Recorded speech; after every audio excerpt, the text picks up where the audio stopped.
அனைவருக்கும் வணக்கம். இந்த வீடியோவில் நம்ம என்ன பார்க்க போகிறோம் அப்படின்னா, தலைவலி எதனால் வருது, அதை எப்படி இயற்கையான முறையில் சரி செய்கிறது அப்படின்னு தான் பார்க்க போகிறோம்.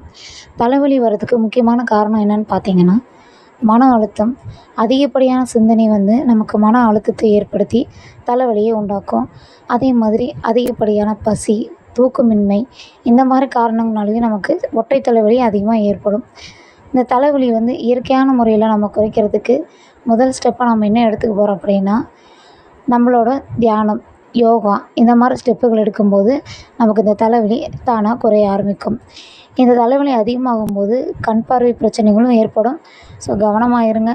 தலைவலிக்கு முதல் ஸ்டெப்பாக நீங்கள் வீட்டில் இருக்கும்போது தலைவலி எந்த பக்கம் உங்களுக்கு ஒற்றை தலைவலியாவோ இல்லை 2 பக்கம் தலைவலி இல்லை பின்கழுத்து வலிக்கிறது அந்த மாதிரி இருந்ததுன்னா, குளிர்ந்த நீரில் ஒரு வெள்ளை துணியை குளிர்ந்த நீரில் நனைச்சிட்டு ஒரு 10 நிமிஷம் அதிலேயே எந்த இடத்த உங்களுக்கு தலை வலிக்குதோ அந்த இடத்த ஒத்தனை கொடுங்க.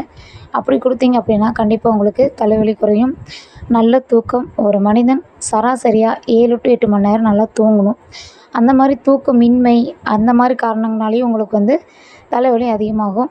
ஸோ நீங்கள் நைட்டு தூங்கும்போது 7 to 8 மணி நேரம் எந்த டிஸ்டர்பன்ஸ் இல்லாமல் நல்லா தூங்கி எழுந்திரிச்சிங்கனாவே நரம்பு மண்டலத்தில் இருக்கிற நரம்புகளில் போகிற ரத்த ஓட்டம் சீராக அமைஞ்சு உங்களுக்கு அந்த தலைவலியே இல்லாமல் இருக்கும். ஸோ தூக்கம் ரொம்பவே முக்கியம். 3ஆவது ஸ்டெப்பாக பார்த்தீங்கன்னா பசி. உங்களுக்கு நம்மளோட உணவு பழக்கத்தில் பார்த்தீங்கன்னா, நம்ம 3 வேளையும் கரெக்டான உணவு பதார்த்தங்களை நம்ம எடுத்துக்கணும். அப்படி ஏதாவது ஒரு வேளை நம்ம சாப்பிடாமல் இருக்கும்போதோ அந்த பசி என்னாகுது அதிகமாக தூண்டும். அந்த பசி அதிகமாக தூண்டும்போது நமக்கு பசி தலைவலி அப்படின்னு தனியாக ஒன்று இருக்குது. அதிகமான பசி என்ன ஆகும் அப்படின்னா, இந்த நரம்புகளில் போகிற ரத்த ஓட்டத்தை டிஸ்டர்ப் பண்ணும். ஸோ நம்ம அதனால் என்ன ஆகும் அப்படின்னா, சரியான உணவை நம்ம எடுத்துக்காத போது தலைவலி அதிகமாகும். ஸோ நல்ல பதார்த்தங்கள் எடுத்துக்கோங்க. அடுத்தது பச்சை கற்பூரம். இப்போ பச்சை கற்பூரத்தை ஒரு 4 எடுத்து நல்லா நுணுக்கி அதை ஒரு பவுட்ரு மாதிரி நுணுக்கி அதை நல்லெண்ணெய் கூட ஆட் பண்ணி வச்சுக்கோங்க. இது கூட ஒரே வெத்தலை 4 3 கிள்ளி அதோட சாறை எடுத்து நல்லா இடித்து அதோட சாறை எடுத்து அதே பச்சை கற்பூரத்தோடு சேர்த்துக்கோங்க. இந்த வெத்தலையில் இருக்கிற காரம் பார்த்திங்கன்னா சளி, இருமல், தலைவலின்னு அனைத்துக்குமே இந்த காரம் கேட்கும்.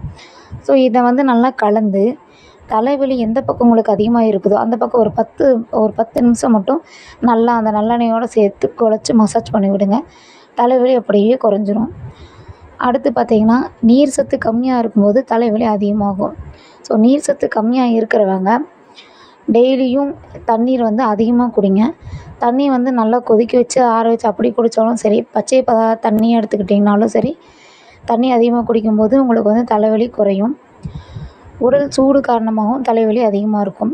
இதுக்காக குளிர்ந்த பதார்த்தங்களான தயிர், மோர் இந்த மாதிரி விஷயங்களை அதிகமாக எடுத்துக்கோங்க. மேக்ஸிமம் பார்த்திங்கன்னா உங்களுக்கு உடல் சூடு அதிகமாக இருக்கும்போது இந்த மாதிரி ஏற்படுறதுக்கு வாய்ப்பு இருக்குது. டெய்லியும் காலைல டீ, காஃபி அதெல்லாம் எடுக்கிறதுக்கு பதிலாக நீங்கள் மூலிகை நீரான புதினா நீர், இளநீர், இஞ்சி நீர் இதெல்லாம் சேர்த்துக்கிட்டிங்க அப்படின்னா ரொம்பவே நல்லது. இப்போ ஒரு 4 இலை துளசி எல்லாம் எடுத்துக்கோங்க. அது கூட பார்த்திங்கன்னா இஞ்சி, அதாவது 4 தலைக்கு இஞ்சி 2 ஸ்பூன், இஞ்சி சாறு அதை நல்லா தட்டி ஒன்றா சேர்த்து கலந்து வைங்க. இது கூடயே கற்பூரவள்ளி நல்லா கொழுந்த தலையை 4 எடுத்து அதோடு சேர்த்து அந்த சாரோடு சேர்த்து இடித்து கலந்து வைங்க. கலந்துட்டு உங்களுக்கு தலைவலி எந்த பக்கம் அதிகமாக இருக்கோ அதோடு சேர்த்து ஒரு 10 நிமிஷம் மசாஜ் பண்ணி விடுங்க. இது உங்கள் தலைவலி அப்படியே குறைச்சிடும். இதை நீங்கள் ஒரு வெள்ளை துணியில் 10 போட்டாலுமே நல்லா கேட்கும். வெந்தயம் பார்த்திங்கன்னா செரிமானத்துக்கு, இரத்த சோகை, கண் பார்வை, உடல் சூடு, உடல் சருமத்துக்கு இப்படின்னு நிறையா விஷயத்துங்களுக்கு வெந்தயத்தை பயன்படுத்துகிறோம்.